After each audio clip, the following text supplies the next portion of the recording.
توبہ زبان سے نہیں بلکہ عمل سے ہوتی ہے۔ دنیا و آخرت میں نیک بخت وہ ہے جو خوش ہو تو باطل پر نہ ہو، اور اگر غضبناک ہو تو اس کا غصہ اسے حد سے باہر نہ کر دے۔ مجھے سب سے زیادہ تعجب اس پر ہے جو آخرت میں زندہ ہونے سے انکار کرتا ہے، حالانکہ وہ ایک بار زندہ پیدا ہو چکا ہے۔ عبادت توبہ کے بغیر درست نہیں ہوتی، کیونکہ اللہ تعالیٰ نے توبہ کو عبادت پر مقدم کیا ہے۔ اللہ تعالیٰ کے حکم کے مطابق کسی سائل کو کبھی محروم نہ کرو۔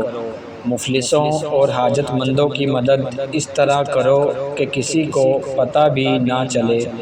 خدا کی بارگاہ میں دو قطروں کے علاوہ کوئی اور قطرہ محبوب نہیں ہے، ایک وہ خون کا قطرہ جو راہ خدا میں گرے، دوسرا وہ آنسو کا قطرہ جو رات کی تاریکی میں بندے سے صرف خدا کے لیے گرے۔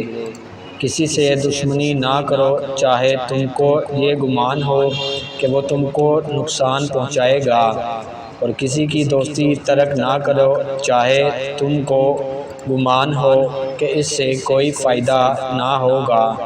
آپ فرماتے ہیں کہ کچھ لوگ خوف سے اللہ کی عبادت کرتے ہیں، یہ غلاموں کی عبادت ہے۔ کچھ جنت میں جانے کی طمع میں عبادت کرتے ہیں، یہ تاجروں کی عبادت ہے۔ اور کچھ لوگ خالص رضائے الہی میں عبادت کرتے ہیں، یہی آزاد لوگوں کی عبادت ہے۔ جو آتش جہنم سے ڈرے گا وہ خدا سے اپنے گناہوں کے بارے میں جلد توبہ کرے گا اور حرام کاموں کے ارتکاب سے بچے گا۔ جو انسان جتنی زیادہ گفتگو کرتا ہے اتنا ہی کم عقل ہوتا ہے۔